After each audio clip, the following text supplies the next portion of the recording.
Bien, entonces continuaremos. Se ve lo que estoy compartiendo, ¿no? Donde nos hemos quedado está. Sí, Lice. Ya. Entonces, esto en cuanto a lo que les decía de las maltas, y se pueden clasificar en lo que son las básicas y las especiales, entonces.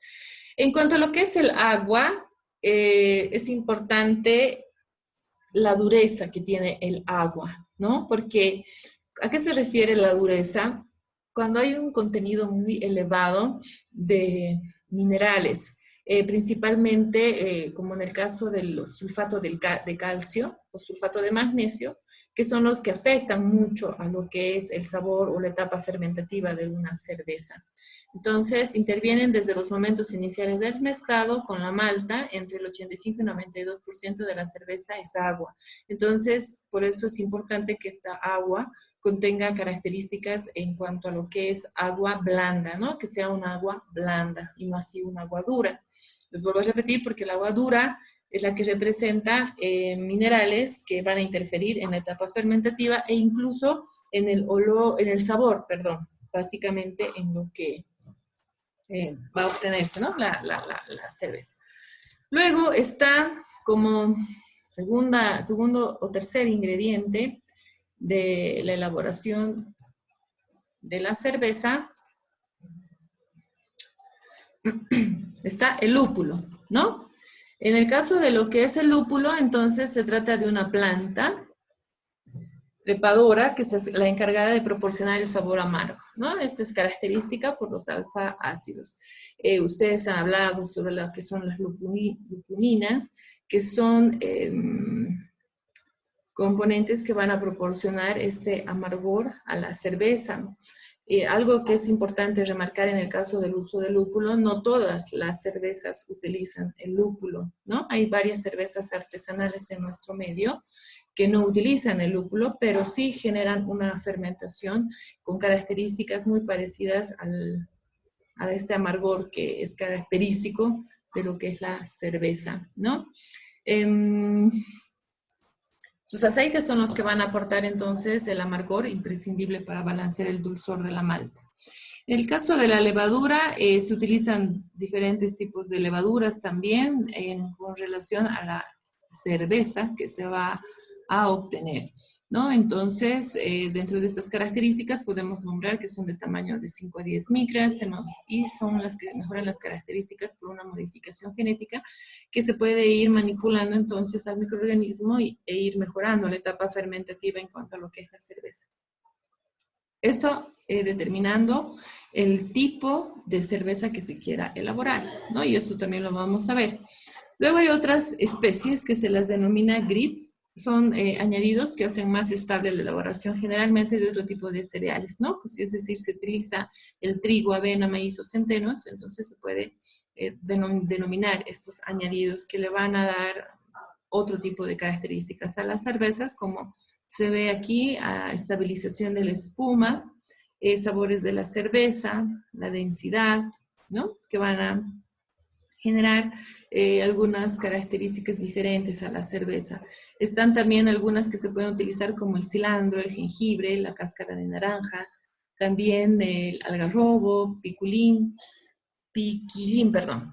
Y así, ¿no? Diferentes tipos de especies que se pueden utilizar en la elaboración de la cerveza y se las denomina grits, ¿no? Que son las que van a mejorar ciertas características, por lo tanto, de la cerveza, También hay una adición de lo que es el azúcar, que se añade durante la fase de ebullición para aumentar la cantidad de alcohol en el producto final o incluso para diluirlo.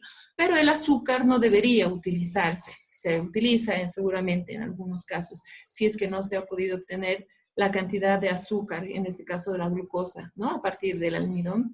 Entonces, o se quiere aumentar el grado alcohólico de la cerveza, entonces podemos utilizar el azúcar como un ingrediente, ¿no? Pero no es recomendable porque estaríamos haciendo una adulteración en el sentido de aumentar el grado alcohólico a partir del azúcar y no así de los azúcares que representan la materia prima que se está utilizando. Cuando se utilizan los azúcares de la materia prima, genera una bebida de mejor calidad que cuando se hace la adición del azúcar con este objetivo, ¿no? Entonces, eso. Bien. Entonces, eso con respecto a los ingredientes. Ahora vamos a hablar con respecto a lo que es la malta, ¿no? Que hemos visto que hay diferentes etapas para producir el malteado. Es decir, ¿qué es el malteado? La transformación de la cebada a malta. Y esa malta es la que se utiliza para el inicio de la etapa fermentativa en la elaboración de la cerveza, ¿no? Entonces, su primera etapa es el remojo, ¿no? En el cual la cebada, obviamente, los granos van a ser previamente limpios, clasificados, se van a hidratar y airear para iniciar la germinación mediante la activación del embrión, ¿no? Que es una parte importante en cuanto al grano. Luego viene la etapa de lo que es la germinación, esta es en condiciones controladas de temperatura, humedad, oxígeno, y se produce en esta etapa el desarrollo de las enzimas que van a romper la pared celular del endospermo. También en cuanto a comprender la etapa de lo que son el malteado. Luego viene el secado, ¿no? En el caso del secado, la malta verde es secada en una secadora de simple plato bueno, se pueden utilizar diferentes tipos de maquinarias para poder producir este secado, donde el objetivo es que exista una circulación de aire caliente que va a dar lugar a esto, ¿no? Ahora, ¿cuál es el objetivo de secar bueno, en este caso la cebada ya germinada? Es de obtener obviamente una reducción de humedad de la malta para la germinación, retener las enzimas activas, permitir el almacenamiento y el transporte, ¿no? Para que no exista una modificación en el producto germinado antes de que se dé el uso para la elaboración de la cerveza. También mediante el secado se pueden remover flavors indeseables, ¿no? Se desarrollan colores y flavors deseables y se secan las raicillas para permitir las subsecuentes remociones. Entonces, cuando se realiza este secado, tiene todos estos objetivos, como les decía, pero también el de proporcionar olores y sabores en lo que vendría a ser la cerveza. Cuando no se realiza de forma adecuada puede causar el efecto contrario, ¿no? Entonces, el secado de las maltas base se van a realizar en 2 etapas, hasta alcanzar los 70 grados centígrados para la producción de las maltas Múnich y Viena, y se utilizan temperaturas más altas de secado. Entonces, depende mucho, lo mismo, de la elaboración de la cerveza para poder tener la materia prima, en este caso la malta, y posteriormente utilizarla para la elaboración de la cerveza que se va a querer, ¿no? De acuerdo a las características.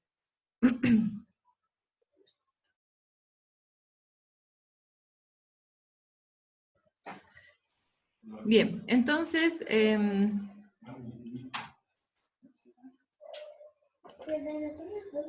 aquí se muestran algunas figuras de cómo se da la elaboración de la malta, ¿no? Aquí se está haciendo el remojo, aquí se está haciendo el germinado, aquí se está haciendo el secado industrial, ¿no?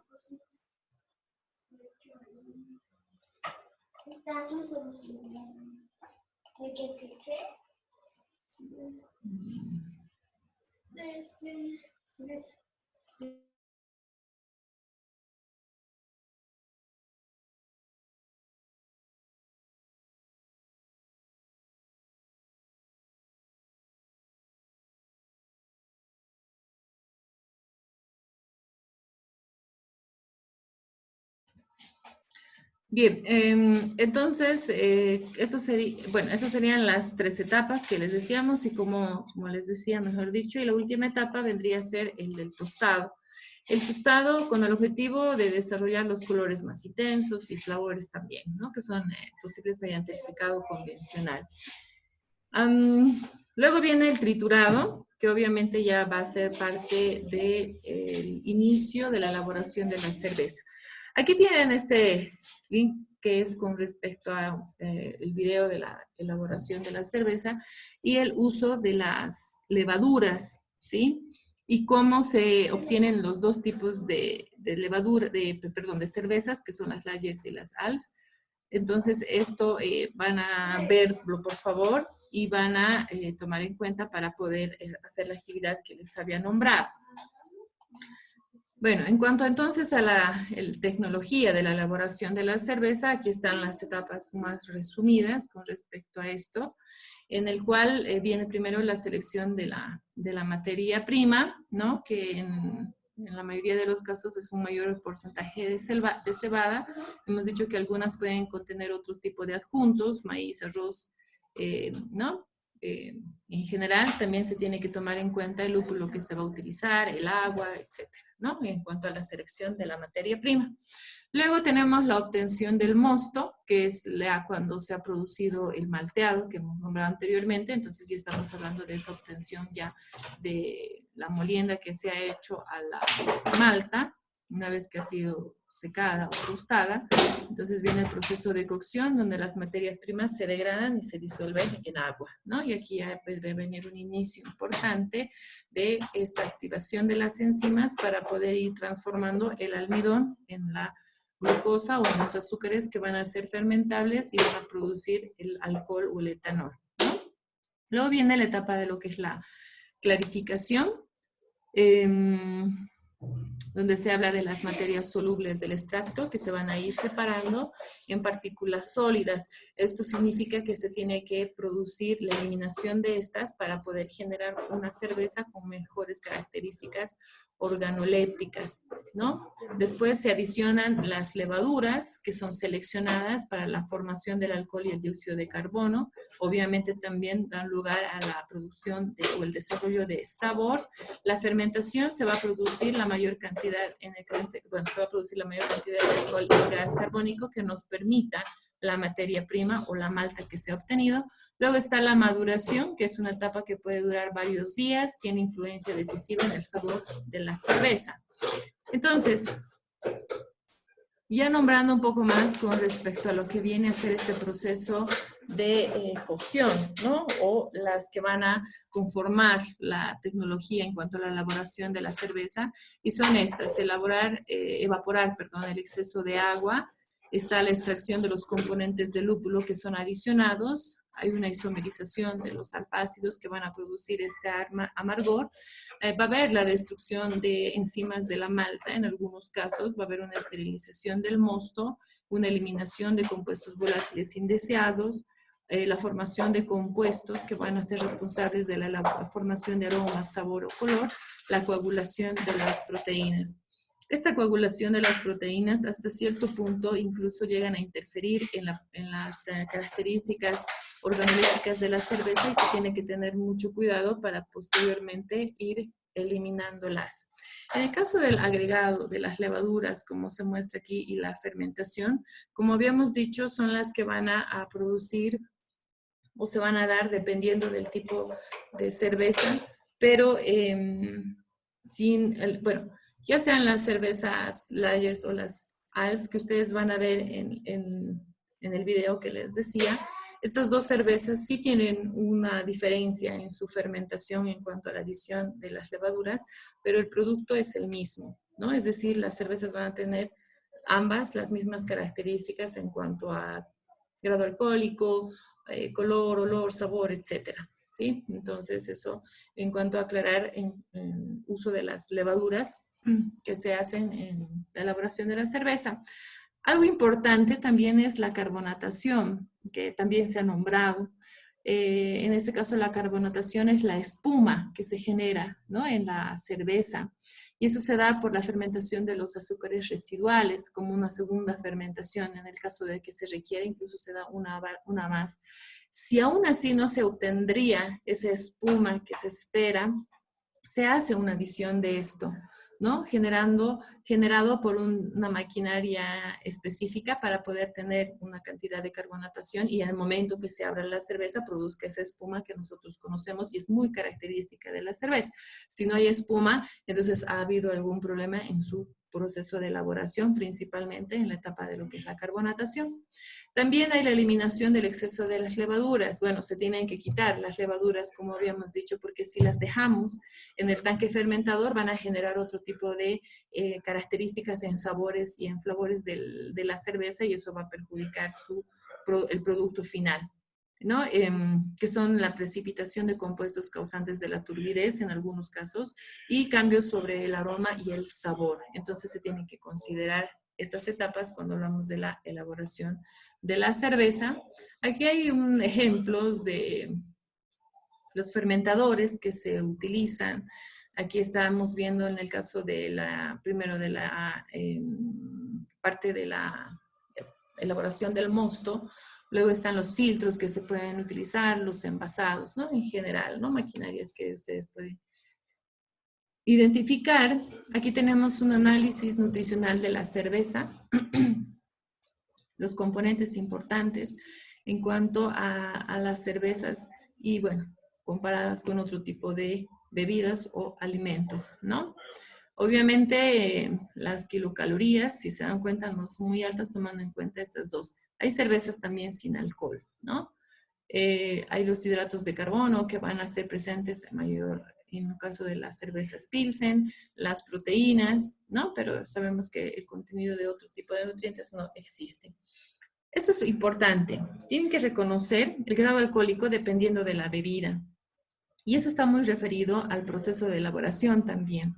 Entonces, por ejemplo, en el caso de una sidra tiene de 2 a 6. La cerveza que estamos nombrando puede llegar de 4 a 5. El vino de 8 a 13. Los licores de 35 a 45. El whisky de 50 a 60. El anís, ¿no?, que es otro tipo de bebida, de 45 a 70. Entonces, el grado alcohólico, si se dan cuenta, puede llegar a ser mayor. En el caso de licores, whisky, anís, son las bebidas espirituosas que estábamos nombrando como un tipo de clasificación, y en el caso de la sidra y de la cerveza y el vino, ¿sí? Son bebidas alcohólicas que tienen un grado alcohólico menor, ¿no? Y tiene que ver todo eso con la fermentación y el uso de las levaduras, el tiempo, la temperatura que se va a utilizar para poder generar esos diferentes grados alcohólicos. Entonces, la cerveza es una bebida que con moderación, todas, ¿no? Han sido incluidas, bueno, en el caso de la cerveza principalmente, incluidas en la pirámide nutricional. Todas tienen un beneficio, ¿sí? Pero la cantidad que se consume de estas, ese es el problema, ¿no? Entonces, sí tienen un beneficio importante, pero en cantidades que correspondan de acuerdo a nuestras necesidades también. Aquí vamos a empezar con una bebida espirituosa, que es el Fernet, que es una de las bebidas que se consumen, que están dentro de la clasificación, les vuelvo a repetir, de las bebidas espirituosas. En este caso, este tipo de bebida es una bebida alcohólica amarga, que es elaborada a partir de varios tipos de hierbas. Se utilizan hierbas como mirra, manzanilla, cardamomo, azafrán, entre otras. Puede existir unas, bueno, dependiendo de la industria, incluso se pueden dar diferentes tipos de manipulaciones de este tipo de hierbas. Y también estas son maceradas y filtradas y añejadas, ¿no? Entonces, incluso también hay el uso de algunos otros tipos de ingredientes que tienen que ver mucho, como les decía, de la industria a la que se va a dirigir. Su gradación alcohólica en este caso es el 45%. Sus características, como hemos visto, tienen un color oscuro y un aroma intenso. Ahora, originalmente era solo una bebida digestiva, no sé si en algún momento han debido escuchar, con usos fundamentalmente farmacéuticos, incluso en el tratamiento del cólera, pero actualmente suele servirse como aperitivo antes o como digestivo después de algunas comidas, ¿no? O de las comidas. Entonces, vendrían a ser las características de esta bebida. Justamente en esta presentación ustedes van a tener una página, o mejor dicho, un video en el que ustedes van a conocer específicamente la elaboración del Fernet, donde explica muy claramente las etapas. Si nos da el tiempo lo vamos a ver una parte conmigo, y tienen preguntas también en el cuestionario sobre la elaboración de lo que viene a ser el Fernet. En el caso de los vinos, como habíamos dicho, la materia prima, en este caso del vino, es las uvas y su carbohidrato es la glucosa, ¿no? Entonces, esos son los que van a dar lugar al inicio de la fermentación del vino. Ahora, esta uva tiene que tener ciertas características, ¿no? Para que pueda obtenerse el grado alcohólico que hemos nombrado. El tipo de uva se puede definir por las características que va a tener el vino, así como otros factores como la clase del suelo, el clima en general. Todo eso va a afectar con respecto a la uva que se va a obtener. Los aromas que confieren al vino las uvas se llaman varietal, ¿no? Y se combinan con los aromas que se producen en las otras etapas de producción. Entonces, el tipo de uva tiene que ver mucho con sus características en cuanto a sus factores de producción, ¿no? Ahora, la clasificación de los aromas. Hemos dicho que el aroma se lo denomina como varietal. Entonces, en cuanto a esta clasificación tenemos el varietal, la prefermentación, el fermentativo y el postfermentativo. En el caso del varietal es un derivado de los compuestos que están presentes en las uvas. La prefermentación son derivados de los compuestos desarrollados en la extracción del mosto, que ya vendría a ser otra etapa cuando se da lugar a la elaboración del vino. El fermentativo es un derivado de los compuestos producidos por las levaduras, ¿no? En la fermentación principal y en la fermentación maloláctica. Entonces estamos viendo la forma en cómo se van produciendo los aromas en cuanto a el proceso de elaboración del vino. Y el postfermentativo ya viene a ser derivado de los compuestos producidos durante el envejecimiento, de los compuestos producidos por las levaduras en la fermentación principal y en la fermentación maloláctica. Entonces, desde la uva ya podemos obtener aromas, que se los denomina varietales. En el momento que se elabora el mosto, ¿no? En el momento que se inicia la fermentación y después de la fermentación. Entonces son 4 etapas que se consideran para la obtención de aromas en el vino que son importantes. Si un vino no tiene el olor característico de la uva, seguramente ya tiene o ha sufrido un tipo de adulteración o no se han utilizado las etapas de proceso de elaboración de forma correcta, ¿no? Aquí hay una composición general de lo que viene a ser el vino. Algo importante remarcar aquí es los azúcares, donde van a determinar el tipo de vino que se va a obtener, ¿no? Están los vinos secos, los vinos medios y los medios dulces, o los vinos, perdón, dulces. Entonces, en cada uno de ellos se ve un porcentaje de azúcar. Los secos son los que tienen menor porcentaje de azúcar y son los que tienen mayor grado alcohólico, y así sucesivamente, ¿no? Los medios, entonces, ya aumentan un poco, su grado alcohólico también va a ir disminuyendo con respecto a un vino seco, y los vinos dulces de la misma forma, ¿no? Y también estos ácidos, el ácido succínico, el ácido acético, los aldehídos y los ésteres, estos 3 productos principalmente son los que se tienen mucho cuidado en cuanto a la elaboración del vino, es decir, tienen que tener estos parámetros, porque si sobresale, o sea, si falta, se pasan, mejor dicho, los parámetros en cuanto a cada uno de estos ácidos, entonces puede ir modificando sus propiedades organolépticas en el vino, ¿no? Entonces eso es importante en cuanto a esta composición. En cuanto a la elaboración, entonces tenemos este procedimiento que es bastante simple, que tiene que ver como inicio, obviamente, las uvas que se han obtenido en la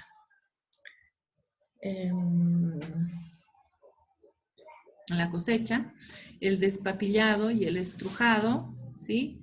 El prensado, la obtención de zumo. En el despapillado y el estrujado es importante, bueno, es que aquí se quita la pulpa de la uva, y se tiene que tener mucho cuidado en el caso de no, que cuando se hace el prensado principalmente no afecte a las pepas, ¿no? Que estas no se vean trituradas, porque si es así, las pepas empiezan a soltar un aceite y eso también genera un cambio en las características organolépticas de lo que vendría a ser el vino, ¿no? Entonces, eso dentro de lo que vendría a ser esas etapas. El sulfito es uno de las sustancias que se utiliza mucho para poder evitar que se presente otro tipo de fermentaciones en el vino, ¿no? Entonces destruye las levaduras naturales que se encuentran en el ollejo de la uva, que son las que pueden causar una contaminación, como les vuelvo a decir, y producir otro tipo de fermentaciones. Entonces eso importante en cuanto a lo que es ya un inicio a la fermentación. Aquí con eso, es decir, con eso se controla, ¿no? Que no se contamine y que pueda dar lugar a una buena fermentación. El prensado es obviamente el estrujado de lo que son las uvas para obtener el zumo, y en este zumo ya se hace la adición de la levadura para poder iniciar la fermentación, en este caso la Saccharomyces cerevisiae. En la fermentación, este proceso se inicia agregando obviamente al mosto un cultivo de levaduras para transformar lo que habíamos dicho que es el azúcar principal, glucosa, en alcohol.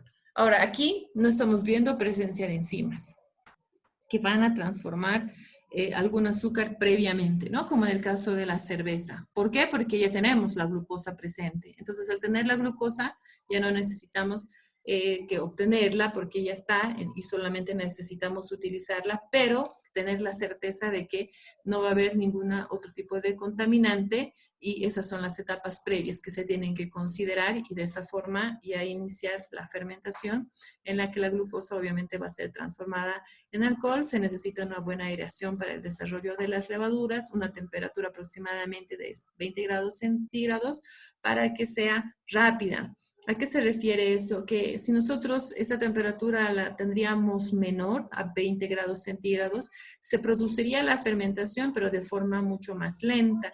Y en algunos casos eso puede llegar a afectar al producto final, obteniéndose algunos sabores y olores no muy agradables en el vino, ¿no? Entonces es importante tener una buena temperatura.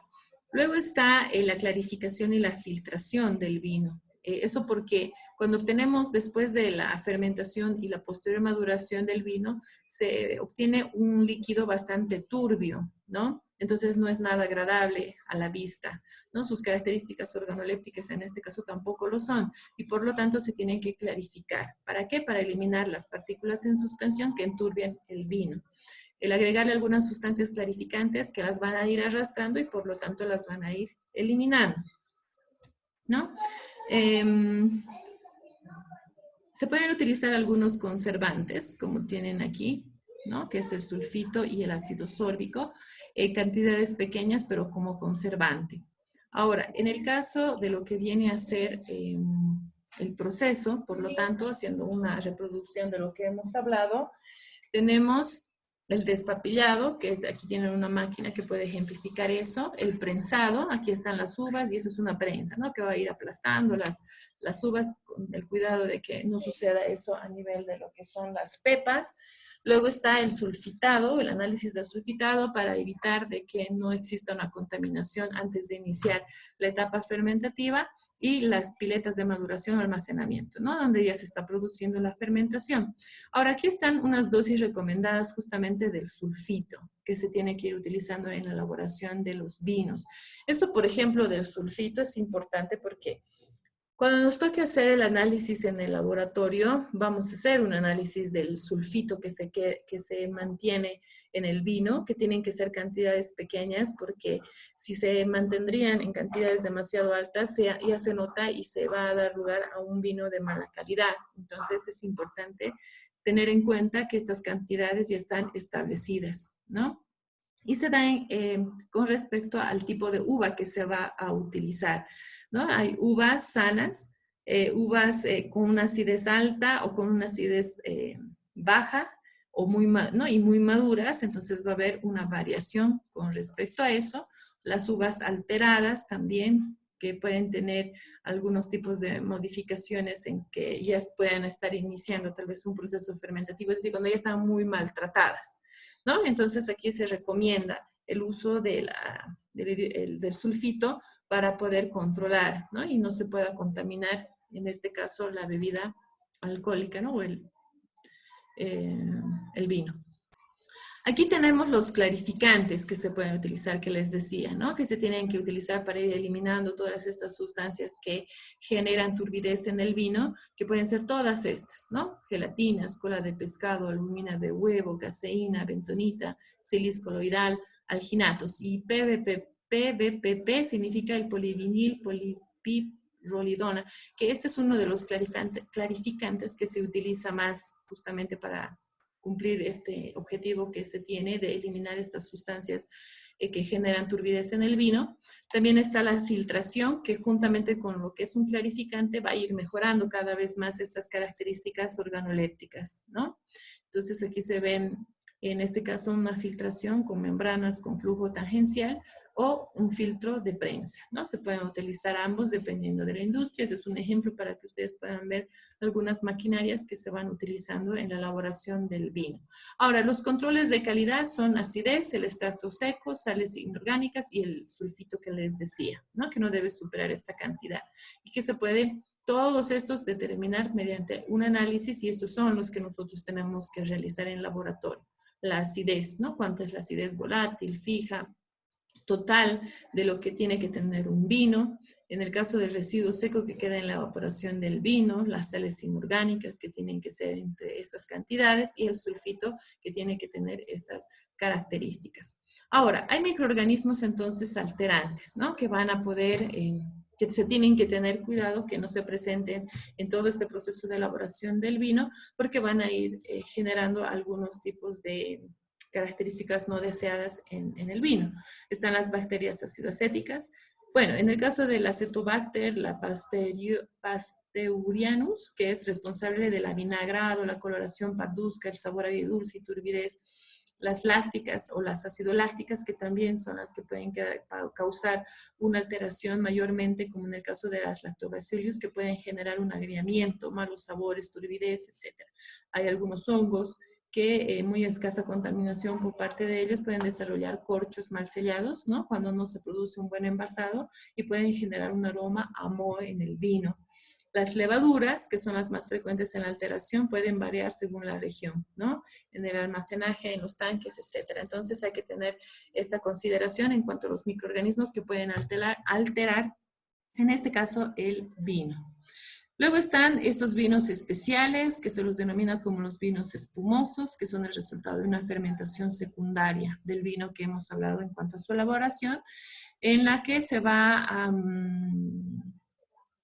ver una segunda fermentación y se va a inyectar el CO2, ¿no? Para producir las burbujitas que nosotros conocemos en este tipo de vinos, que son los denominados el champán, ¿no? Es el más representativo de este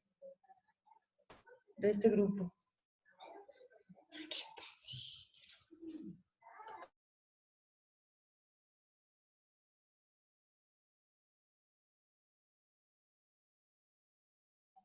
Bien, entonces en el caso del champán, como les decía, estos pueden ser una mezcla de vinos con uvas tales como estos tipos de uvas, ¿no? Hay una combinación. El Pinot Noir, el Chardonnay, que son diferentes tipos de champán que se pueden obtener a partir del uso o la mezcla de algunos vinos.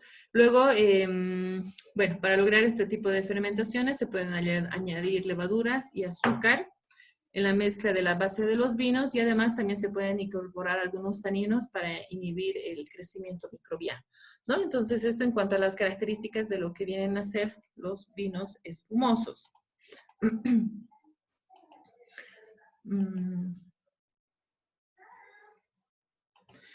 Bueno, en el caso del momento de que se tenga que hacer el embotellado, hay que cerrar la botella y se tiene que tener o retener el CO2, ¿no? Se utiliza este tipo de corchos con capas estrujadas y se sujeta mediante el alambre. Estos corchos, las características de estos corchos son muy importantes para producir su maduración o envejecimiento en el caso de los vinos, que van a generar, como habíamos nombrado anteriormente, algunos tipos de olores característicos, ¿no? Que también son importantes. Bueno, aquí hay un aporte calórico en el caso del champán, si es semiseco, seco, dulce, entonces sus calorías y la cantidad de azúcares obviamente van a ser diferentes.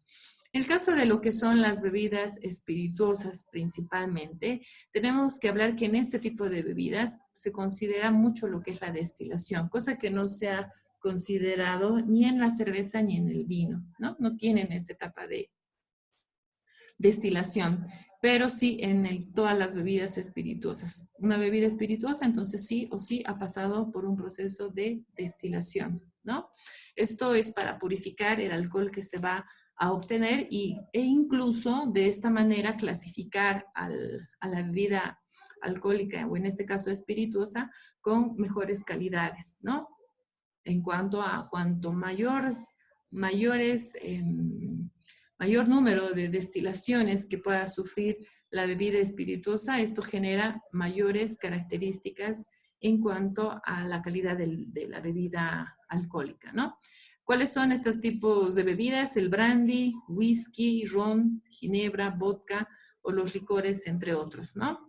Ahora, aquí hay una imagen que tienen aquí en la derecha que nos muestra un tipo de destilador, que es uno de los más antiguos, denominado analbique, que son los que se utilizaban o se utilizan en algunos casos en la parte, si es una industria artesanal, para la destilación.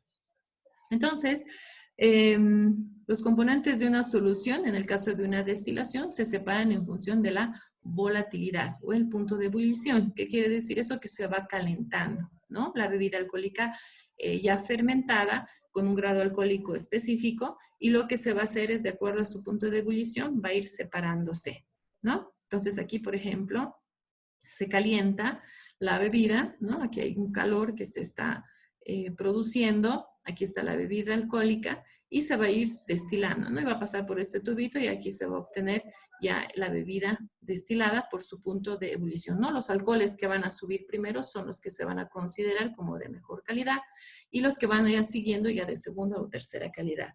Entonces, el material a destilar es una mezcla de agua, etanol y otros componentes de diversas volatilidades, ¿no? Que se tienen que considerar en la etapa de destilación. Aquí tienen un destilador, ¿no? Que se puede observar bajo estas características. Luego aquí tenemos, bueno, un tanque de envejecimiento.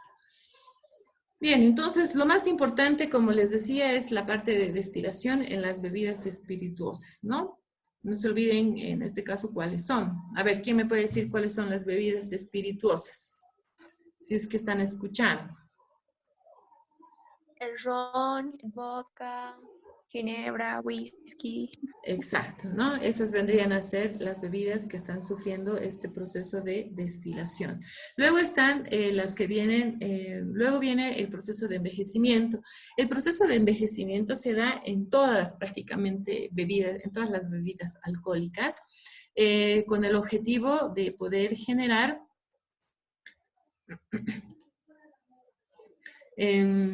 diferentes tipos, o mejorar, mejor dicho, diferentes tipos de características en cuanto al olor y al sabor. Entonces, ¿qué sucede? Que por lo general tienen el envejecimiento de las bebidas se realizan en barriles de madera quemada, ¿sí? Se la quema, la madera que se utiliza es justamente específica para producir el envejecimiento de la bebida, y se las quema para poder generar mejores cambios en sus propiedades, ¿no? Entonces, las impurezas que son sobre todo una mezcla de alcoholes superiores se oxidan parcialmente en ácidos que van a ir reaccionando en los alcoholes remanentes y formando ésteres de sabor agradable. Entonces, ese es el objetivo. En algunos casos, el envejecimiento se da en la botella y en otros se da en los tanques o en los barriles de madera, ¿no? Eso depende mucho de la industria. Principalmente en el caso de los vinos se puede producir el envejecimiento tanto en la madera como en la botella, o en los barriles de madera o en la botella, ¿no? El envejecimiento entonces tiene ese objetivo, la formación de ésteres para darle un sabor agradable.